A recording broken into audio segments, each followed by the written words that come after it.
Hi friends, మా పచ్చని అయితే చూపిస్తాను. ఎంతో శుభ్రం చేసామన్నమాట. అసలు వర్షాలు రావడం వల్ల మేము చికాకు అయిపోయింది. అయితే మొత్తం డొంక అంత శుభ్రం చేస్తున్నామంటే అంతకన్నా ఎక్కువగా మొత్తం డొంక పట్టేసింది అనమాట శుభ్రంగా. ఇప్పుడు దూది తీయడానికి కూడా మస్తు ఇబ్బంది అవుతుంది. ఒకసారి చూడండి మీరు కూడా. చూసారమ్మమ్మ, ఇదైతే మా పచ్చని అనమాట.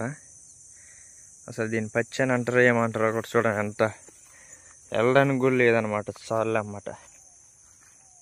అంత డొంక అయిపోయింది బాగా. అంతలో వర్షాలు రావడం వల్ల దూది కూడా సిక అయిపోయింది, మొత్తం పుచ్చికాయ అయిపోయింది అనమాట. బాగా తడిసి సికాకు అయిపోయింది చేను అంత ఈ సంవత్సరం మొత్తం. ఇక్కడ నుంచి చెట్టు దాకా అయితే ఉంది, అది మొత్తం సేమ్ పరిస్థితి ఇదే అనమాట.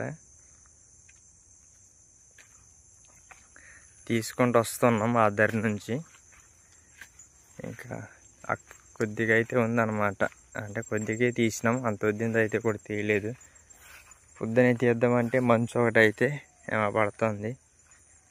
ఇక పొద్దున్న నుంచి అయితే తీయట్లేదు, 8-9 నుంచి అయితే తీస్తున్నాం. అవ్వట్లేదు అంత బాగా. ఆ కనపడే తాటి చెట్ల కాడ నుంచి అయితే ఇక్కడ దాకా అయితే తీసాం. పొద్దునే వచ్చి తీద్దామంటే ఇది ఫుల్ తడి ఉంది, చేతులన్నీ నొక్కితే నీళ్ళు కారిపోతున్నాయి అన్నమాట. అందుకే పొద్దున వచ్చి అయితే తీయట్లేదు. ఆరిన తర్వాత అయితే కొద్దిగా మళ్ళీ ఒకవేళ తడి తీసినా మళ్ళీ మనం ఆరబెట్టుకోవాలి, మళ్ళీ రెండో పని అవుతుంది. అందుకే కొద్దిగా ఎండెక్కేకి అయితేనే వస్తున్నాం దూది తీయడానికి. చిన్న వీడియో అనమాట, ఇంతే మన వీడియో అయితే. వీడియో నచ్చితే లైక్ అండ్ సబ్స్క్రైబ్. మళ్ళీ ఒక వీడియోతో కలుస్తా.